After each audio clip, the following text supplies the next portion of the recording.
Welcome to Midnight Affairs, where secrets unravel, desires ignite, and bold stories keep you on the edge. Tonight begins Chapter 1, our very first story where passion meets betrayal in the most gripping way. Don't forget to subscribe and hit the bell icon so you never miss the next thrilling chapter. My name is Tom Jew and my wife's name is Linda. I'm 5 feet 10 inches tall and weigh 165 pounds. I might not be the biggest guy, but I have my strengths. Linda and I met in college when I was 23 and she was 21. At the time, I was serving in the Army while pursuing a double major in economics and accounting, while she was majoring in biology. My Army service didn't always require me to be in conflict zones, but it was dangerous. Our unit often took on individual missions, sometimes involving eliminating threats disguised as allies. In short, we were assassins. My specialty was combat planning and close-quarters combat. I graduated at 25 and left the Army 2 years later to marry Linda. In 4 years we had 2 daughters. I worked from home, managing accounting for local businesses and handling some sales. Linda was busy taking care of the kids. After 10 years of marriage, she got a job at a local university-affiliated lab. By then, both our daughters were in school, and my home-based work allowed her to return to a career she loved. We lived in the house I grew up in. I bought it from my parents when they moved to Florida while I was in college. During my time in the Army, some missions gave us opportunities for significant rewards, which we split among our team. That money helped me buy the house and manage other expenses. One day in late February, we decided to go out for dinner and dancing at a club with our neighbors and friends. There were 8 of us and we all arranged babysitters for the kids. Linda and I even booked a room at a hotel connected to the club. Linda looked stunning. She's 5 feet tall, slim with dark features and wore a gorgeous blue silk dress. We had a fantastic dinner and a lot of fun dancing. While we were enjoying ourselves, a group of 6 people entered the club. Among them was a tall, broad-shouldered blonde man, Mark Stevens, a professional midfielder for the local football team. All the women at our table noticed him instantly. Stevens was with an elegant blonde woman wearing a large wedding ring. They danced together, and one of our friends, June, mentioned she was a cheerleader for the team and engaged to Stevens. After some time, I noticed Stevens glancing over at our table. He eventually stood up, walked straight over, and asked Linda to dance without even looking at me. I placed a hand on his shoulder to stop him, but Linda stood up and went with him without even acknowledging me. I was more than a little upset. My irritation grew when they danced 2 fast songs and then switched to a slow one. Linda melted into Mark's arms as they danced. Furious, I got up and walked to the bar, passing right by them. Linda didn't even notice me. I ordered a coffee and stayed at the bar, watching as Linda finally looked around for me after the slow dance ended. She spotted me at the bar and looked a little concerned before sitting back down next to June. I approached the table and as I got closer, Linda and June both stood up. "Did you have fun?" I asked. "I'm sorry," Linda said. "Maybe I got carried away a little." "Maybe you did," I replied, feeling the sting of humiliation. June chimed in, "Tom, it was just a dance. Nothing special." I found her comment insulting. "It didn't feel that way to me," I said, sitting down. Linda then said to June, "Let's go to the ladies' room. We'll be back soon." The two left, but a few minutes later, Mark walked out the front door without his blonde companion. I didn't think much of it until June came back alone. "Where's Linda?" I asked. "She's not here, Tom," June said hesitantly. "She left with Mark." "You've got to be kidding me," I said, rushing out the door. I saw Linda getting into Mark's red Escalade as it drove off. Feeling betrayed, I returned to the table where June was talking to the rest of our friends. "You all knew what she was doing, didn't you?" I asked angrily. "Tom, let her have the night." "She'll come back to you tomorrow," June said. "No, I don't want her back," I snapped. "Let her know that when you talk to her. We're done." The group at the table erupted in protest, saying I was being too harsh. I silenced them with a glare. "None of you warned me about this. I don't want anything to do with any of you ever again." I left the table and went to the reception area, where I saw the blonde woman from earlier sitting with the others from Stephen's group. She was crying. I approached her. "Are you his girlfriend?" I asked. "I was his fiancée," she said through tears. "Not anymore." "Do you know where they went?" I asked. "To a house on Cherry Lane," she replied bitterly. "He said he'd never do this once we got engaged. I guess he lied." Was that your wife with him? She asked. Ex-wife, I corrected her. She's all yours now. I walked away, grabbed my coat, but left Linda's behind. I went to the hotel room, took my suitcase and left Linda's. I checked out of the hotel, and as I drove home, a plan was fully forming in my mind. This wasn't the first time I dealt with something like this. My training in the army was the reason I was still alive. I wished I had come up with a plan before Linda left. I pulled into my garage, entered the house and activated the security system. Heading to the basement, I retrieved the rope I'd kept stored for years. Then I went upstairs, stripped off my clothes and rushed to the second floor. I put on black underwear, a black sweatshirt, dark gray sweatpants, sneakers and 2 pairs of gloves. I also grabbed a balaclava. I geared up, climbed into the attic and packed my rope, a wool blanket, a pocket knife, and an old axe from my toolbox into a backpack. Next, I took my bicycle and rode toward the river through a small wooded area. Crossing the bridge over the river, I headed to Cherry Lane, where I spotted a house with a statue of a football player and a red Escalade parked outside. I took the axe and knife, jumped the fence and ran to the SUV. Using the axe, I smashed the passenger side window, triggering the alarm. Quickly, I leapt onto the porch and hid behind a column near the front door. I didn't have to wait long.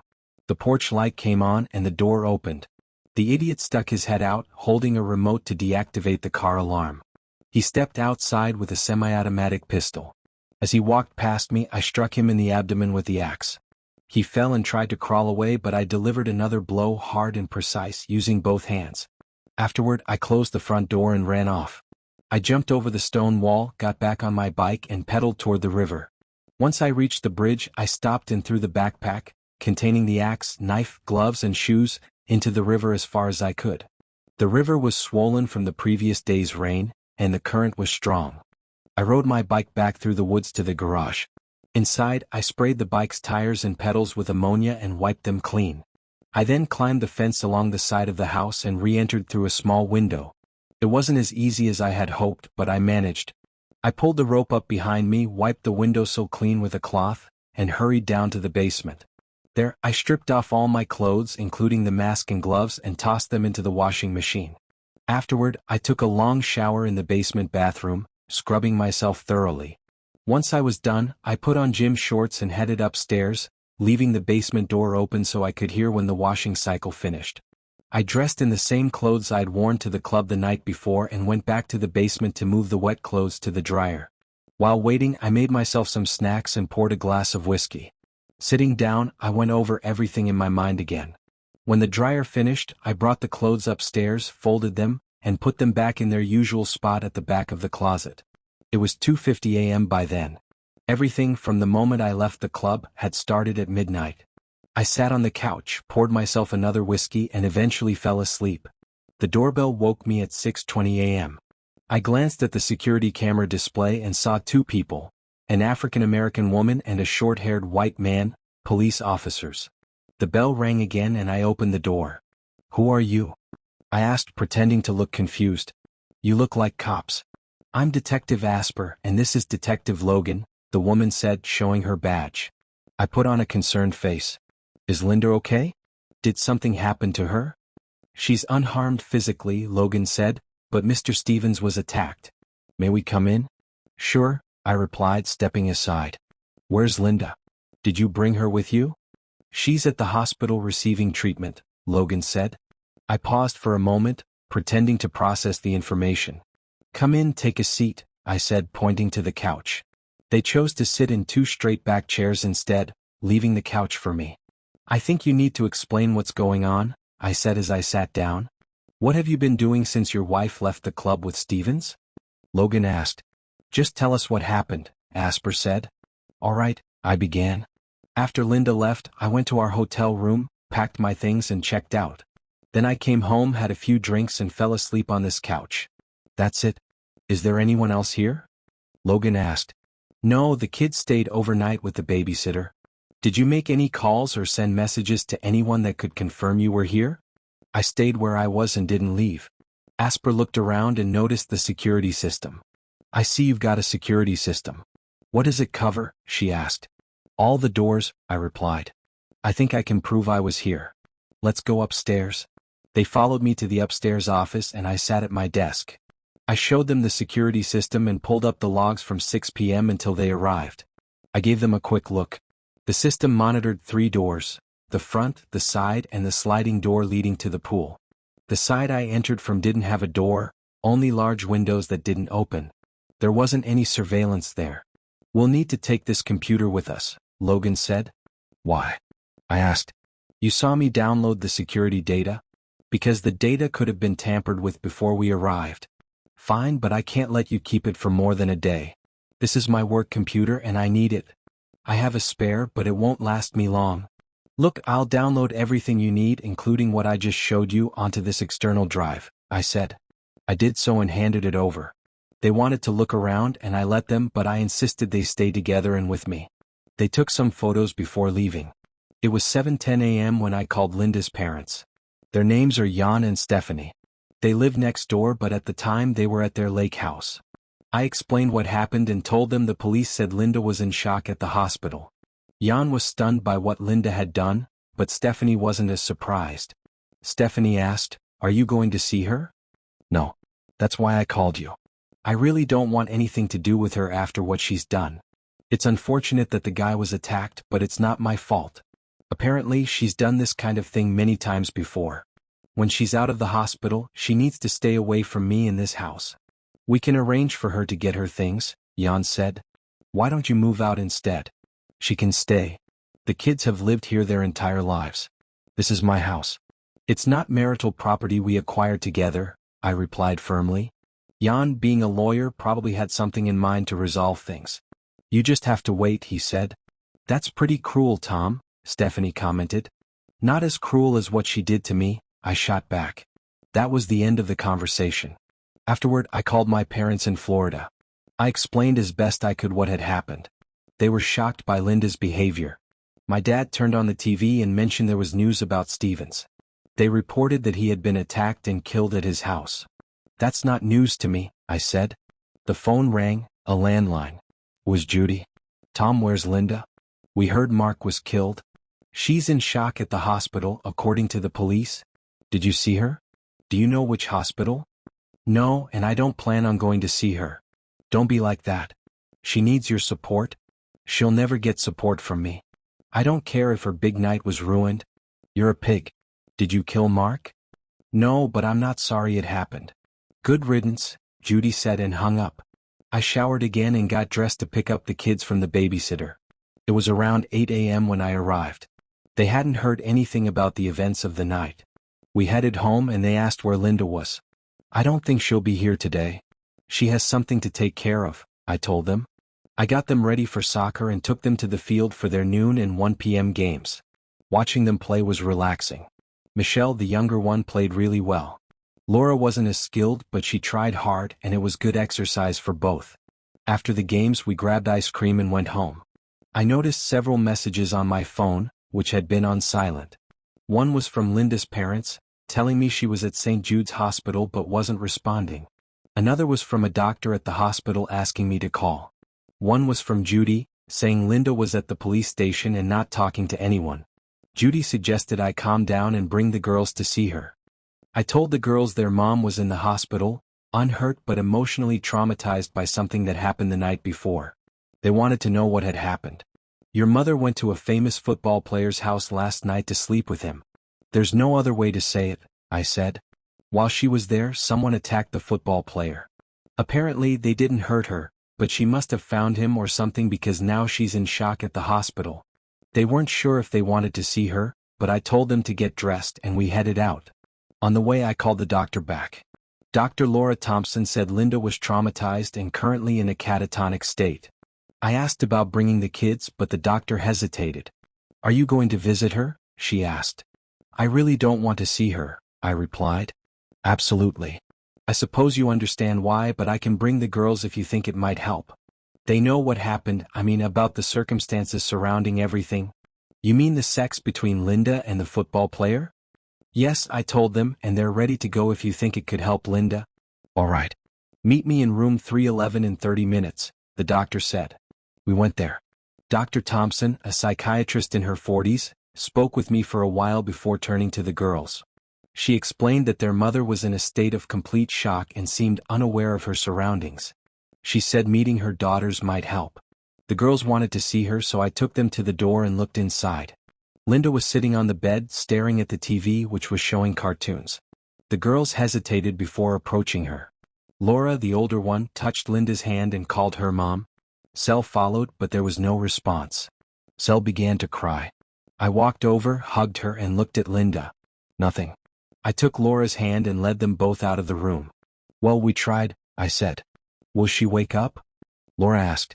Of course someday, I said. Maybe you can visit her again soon. Perhaps when she regains her senses, it will be easier for her. And if she doesn't wake up? Sel whispered. I reassured her. She will wake up, I know she will. Maybe not soon, the doctor added gently. Girls, I'll definitely let you know when she's feeling better. After that, we left the hospital. Both girls were crying in the car. I wondered if I had made the wrong choice by taking them there. I had just wanted to see if their presence might help Linda. Despite my harsh reaction to her betrayal, I didn't wish this on her. I felt bad about it. She deserved to suffer for what she'd done, but not like this. Tears rolled down my cheeks as I drove. When we got home, I made scrambled eggs and toast for the girls, deliberately involving them in the cooking. Pretending I needed their help seemed to cheer them up. Then, I put on a movie for them and went to my office to call a friend who might help me get information about what happened at Stephen's house after I left. My friend, a public defender, was good at his job. He said he couldn't get police reports, but he had an idea. Ambulance mileage reports were public records. I asked him to follow up if possible and hung up. I joined the girls in the living room, half watching the movie while wondering what might happen next. An hour later, my friend called back and said he'd emailed me information about the ambulance call. I told him about the police visit. He said if my security system logs showed no one entering or leaving, I probably didn't have much to worry about. However, he also warned that the police might get a search warrant or want to question me again. He recommended I get a lawyer just in case. I didn't think I needed one but decided to call a lawyer anyway.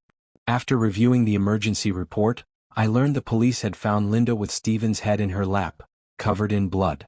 She was wearing only a thin robe and was repeatedly muttering, "No, no, no." They lifted her and placed her in the ambulance.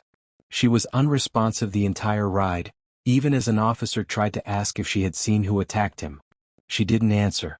The details made me sick and left me wondering if Linda would ever recover. I researched PTSD and catatonic shock again. I had looked it up before for myself. Most people recovered from catatonic states, but PTSD could last for years. The lawyer, Joan Drake, set up a Monday morning appointment at 9:30 a.m. She gave me her cell number in case the police contacted me earlier. Thankfully that didn't happen. The girls and I spent Sunday having fun, while I tried to reassure them that Linda would eventually return, though she would still need our help. As for me, I wondered how Linda would react to me once she recovered. I was sure she hadn't seen anything, and even if she had, all she would have seen was a man in black wearing a mask. Still, I feared she might assume it was me. Then again, I doubted she had any past experience with me that would lead her to think I was capable of what I had actually done. On Monday, I took the girls to school and checked local news coverage of Stephen's murder. They didn't mention Linda's name but reported that Stevens was with a married woman when he was attacked outside his house. A neighbor had called the police after hearing Linda's screams. So far, no one but the authorities had connected Linda or me to the murder, but I assumed that might change over time. Joan Drake was a polished blonde in her mid-40s and seemed quite anxious, as my friend had described. I told her the story from the beginning and gave her a copy of the ambulance report. She was shocked. She stared at me and I stared back, calmly explaining that the police had a copy of the security footage. It hadn't been tampered with and showed no one entering or leaving between the time I arrived home and the time the police came. I told her I needed my computer back for work. After taking her retainer fee, she called the police station and spoke to Detective Asper. "Hello, Detective," she said. "This is Joan Drake. I'm calling on behalf of Tom Jew. I'd like to know if I can get his work computer returned. I don't think you've had enough time to determine if anything was altered." "You know we didn't alter anything," the detective replied. "All right, I'll send someone to pick it up tomorrow morning." "No, I'll send someone from the office," Asper said. "That won't be necessary," Joan said firmly. "He'll be there at 9. After hanging up, Joan turned to me. "Don't talk to the police. Keep your phone on you to record any conversations. That afternoon I stayed home. The girls came back from school and immediately asked about Linda. I told them I had already called the doctor, and there were no significant changes. They settled down to do their homework. Later we ordered pizza delivery. I told them that if their mom didn't come back soon, they'd have to learn to cook. This made them laugh. Honestly, I'm a pretty good cook. I just didn't do it much at home. When her sister went upstairs, Laura asked me if I could forgive Mom for being with another man. Maybe, I said honestly. I don't know right now. I just want her to get better. Then the landline rang. It was Jim Byman from the local newspaper. Mr. Jew, this is Jim Byman from the Tribune. Hello? We have information that your wife Linda was with Mark Stevens when he was killed. Can you confirm this? I don't want this made public. My daughters are in school and this could cause them trouble if it gets out. So, you're confirming it? Jim pressed. How do you feel about your wife's lover being killed? I understand what you're getting at, I said, my tone firm. But if anything you publish causes harm to my family, I'll take action against you and your newspaper. This will come out, Mr. Jew. There's nothing you can do about it, he replied. I looked out the window and saw a news van parked outside. It belonged to Channel 7. I see the van from ATV News. I think you're right about it coming out. Damn it. Sorry, I have to go, I said, hanging up. There was a knock on the door. I checked the security camera and saw a young woman holding a microphone. I spoke through the intercom. Get off my property. You're trespassing and I'll call the police. Is your wife here, Mr. Jew? She asked. I called the local police department and asked for help removing the press from my porch. They arrived and cleared away what had grown into a crowd of 6 people. However, the news vans didn't go far. They stayed parked down the street.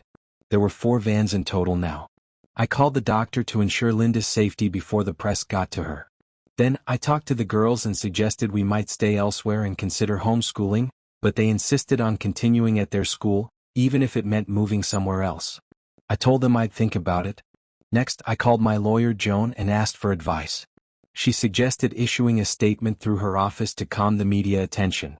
We arranged for it to say that my family wished to continue their daily lives in peace.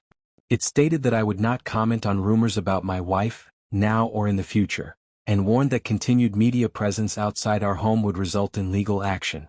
It also requested the news vans to leave. Meanwhile, Detective Asper and her boss announced a press conference at 7 p.m. I watched it on TV.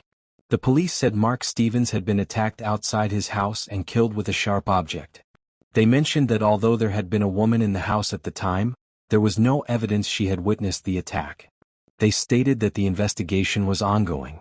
The first question from reporters was whether the woman was married and if her husband was a suspect.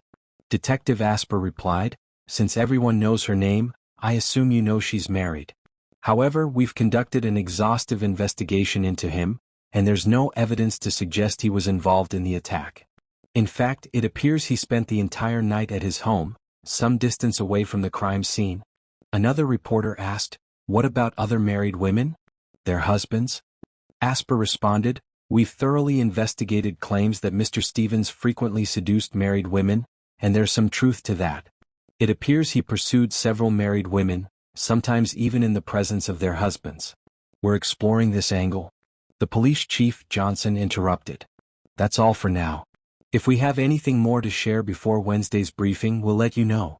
The police left amidst reporters shouting questions. I had arranged with the girls' school for their assignments to be sent home or delivered electronically over the next few days. I also warned Linda's parents to be alert for the press, though no one had shown up at their house yet. By Tuesday, the news vans disappeared from our street. That morning, the doctor called and said Linda had started responding. The police were already with her. I told her parents and gathered the girls to take them to the hospital. When we arrived, the police were just leaving. Detective Asper said she'd like to speak with me after my visit with Linda. I agreed. Linda still seemed dazed but smiled at the girls and hugged them. She didn't look at me. The girls talked about the TV trucks outside our house and their school, but Linda seemed to grow sleepy. The doctor suggested we let her rest. Outside, her parents were talking to the girls when I went to speak with Detective Asper. "She seems to be improving," Asper said. "Maybe. I really don't know," I replied. "Will you bring her home until she fully recovers?" she asked. No.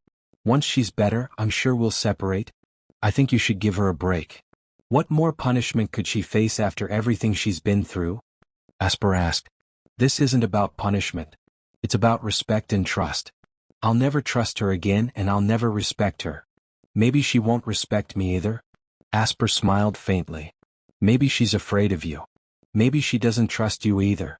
You're just trying to trap me, aren't you? I said, irritated. You know full well I had nothing to do with Stephen's attack. I know you have a military background and an impressive reputation in service. So, while an average guy might not have been able to pull it off, maybe you could. Fine, you know. We have security footage from Stephen's house. That's not my problem. I wasn't there. Goodbye, I said, and it sounded like a threat. In the following days, Linda gradually began to regain some semblance of normal behavior. I dropped off the girls at school every day but didn't spend much time in Linda's room when we visited. On the fourth day her discharge was scheduled. She asked to speak to me alone, so I sent the girls out. Forgive me for what I did, for putting you in such an uncomfortable position. I don't think an apology helps, Linda. You can't imagine how humiliating this has been for me. It's all over national news now.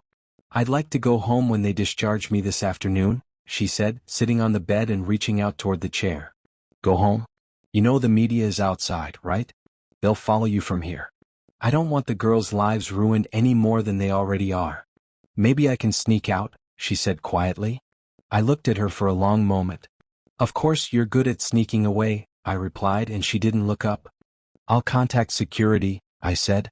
I can't say I want to be around you, but I might not have much choice at the moment. I didn't want to hurt you. I thought you loved me and could get past this, or maybe I didn't think at all, she said softly. Did you have sex with him? We weren't naked in bed when everything started, she replied, avoiding my eyes. I studied her carefully and knew she was lying. See, I can't believe you and I won't believe anything you say from now on. I'll never trust you again. But we'll see how things go. All right, she whispered. I love you. I turned around and left the room. I went to the hospital security office and arranged for a car to pick Linda up behind the building and take her home. It was scheduled for 4 p.m. Everything went smoothly and she arrived home around 4:45. The kids and her parents were there with me. I set up a bed for myself in my office. Linda would sleep in our bedroom. The rest of the day was uncomfortable, to say the least. Her parents didn't seem to know how to handle the situation. Linda, her mom, and the kids were playing Monopoly in the living room while her dad wanted to talk. We went out to the yard. Jan asked, "What are you going to do, Tom?"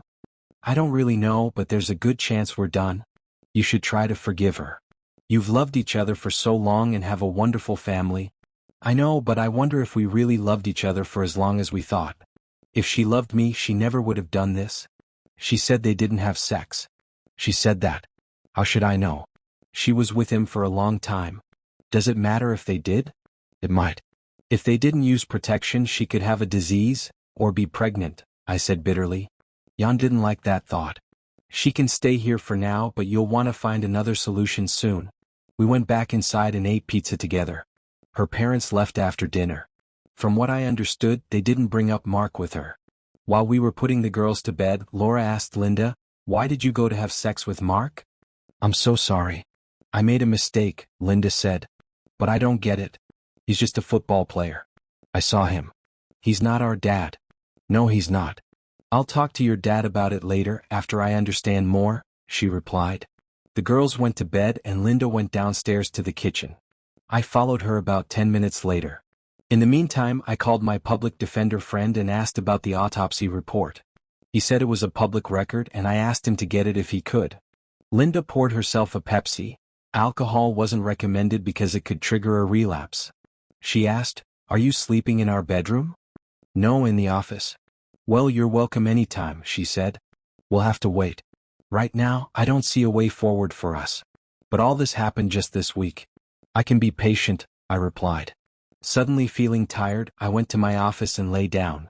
I didn't sleep well and got up at 5 a.m. I made coffee. A friend sent me a copy of Stephen's autopsy report. I read it carefully, focusing on the trauma analysis.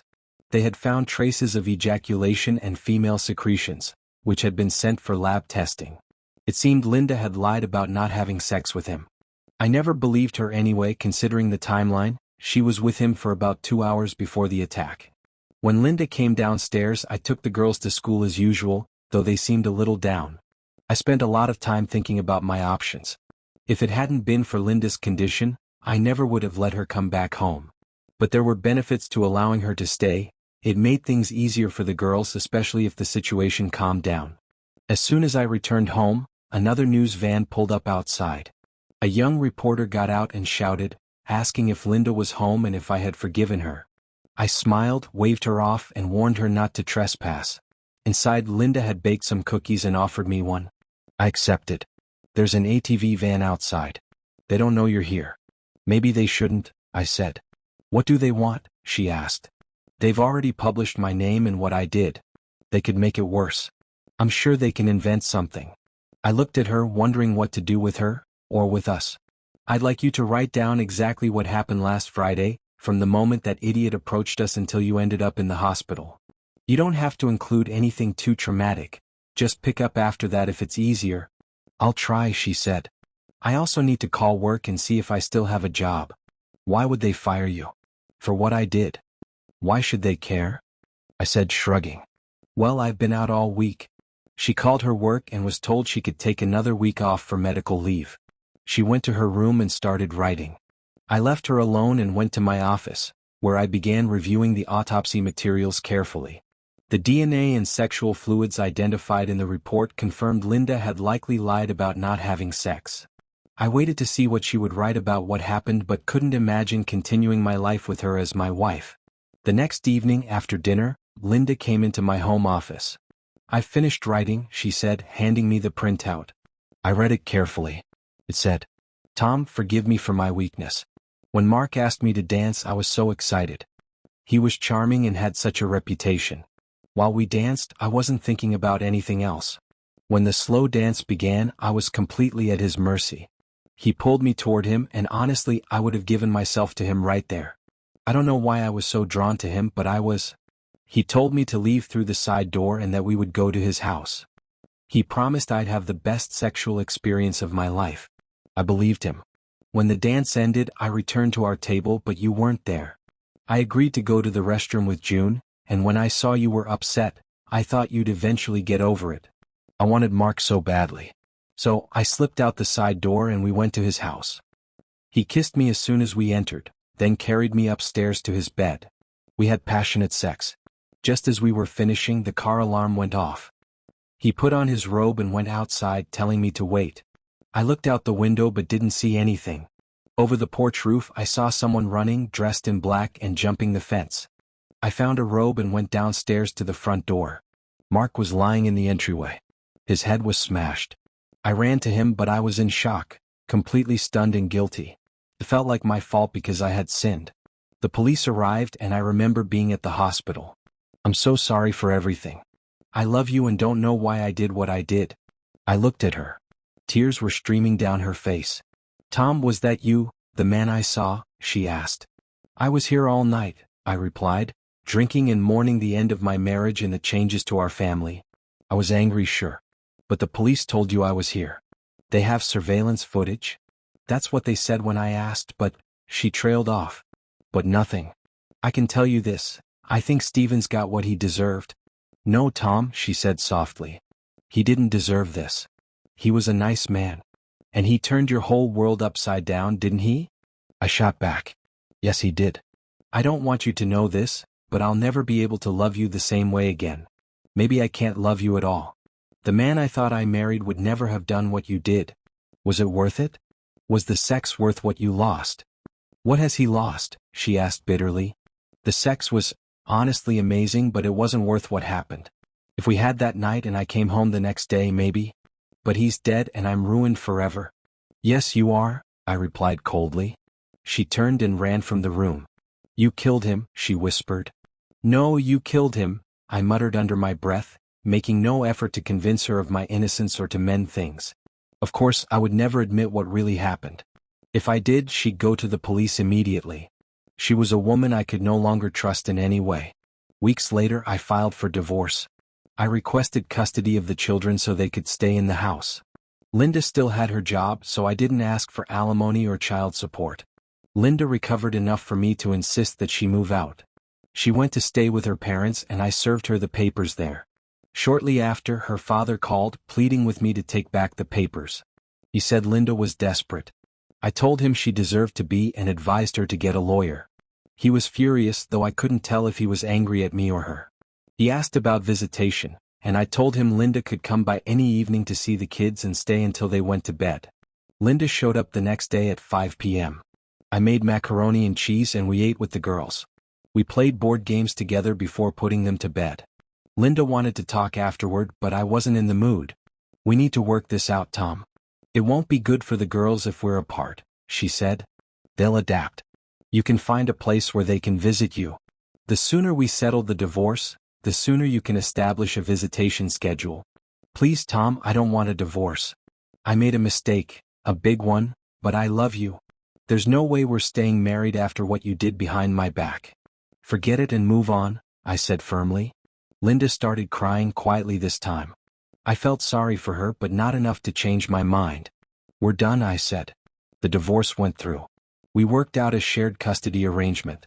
Linda got an apartment with a large second bedroom for the girls. We maintained a distant but amicable relationship, focusing on co-parenting.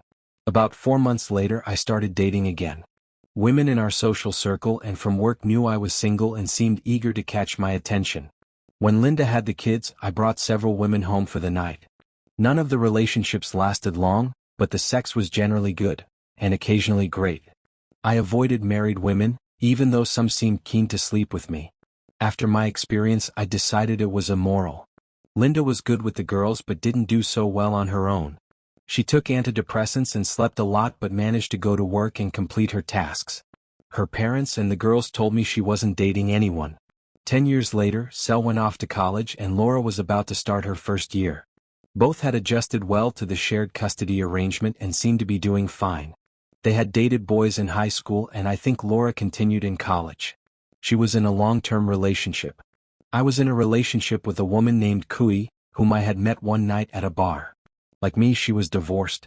She had 2 kids at home and her ex-husband had moved to the West Coast. She was 35 when we met, and her twins were in their sophomore year of high school. When they went to college, she moved into my house. I loved her. She was fun, intelligent, and the sex was great. She might not have been as beautiful as Linda, but she was pretty, and men often noticed her when we went out. Not long after we got together, I told her about the chaos surrounding Mark Stevens' death. Of course, I didn't tell her how he died. The commotion eventually died down, and no one was ever arrested or charged. One Saturday, Detective Logan showed up at my house. I invited him in. I was alone at the time. I retired last week, he said. Good pension. I'm happy for you. But why are you here? I asked. I just wanted you to know. I was convinced you killed that idiot. And well, he deserved it. Though maybe not your wife. I didn't do it, I replied, but he certainly did deserve it. I'd congratulate whoever did it. Why do you say Linda didn't deserve it? He asked. Well, it was just one night. She only did what a lot of married women do when someone like him pressures them. If they'd met somewhere private and committed adultery discreetly, maybe I could have moved on. But it was too bold, too public. I understand, he said. How's your partner? She's great, I said. Recently promoted to captain. A strong and perceptive woman. We shook hands and he left. As for Linda, she eventually recovered, though not completely. Once, when I was driving Sel back to school, I asked Linda how she was doing. I'm fine, she replied. I have a boyfriend. Kind of a friend with benefits. Are you still with Kui? She asked. In general, yes, I said. And when our kids are gone, maybe we'll live together, she whispered. I wish none of this had happened. We'd be empty nesters now and we could really be having fun. I'm still so sorry, she said softly. Me too, I replied. We both cried. Later, she moved into her friend's apartment, but I don't think she ever fully recovered from that night. Then again, neither did I. I never regretted what I did. In some ways, it probably saved many marriages. It was one of my most selfless acts. Subscribe to our channel to make sure your partner doesn't cheat on you. And stay tuned for the next story.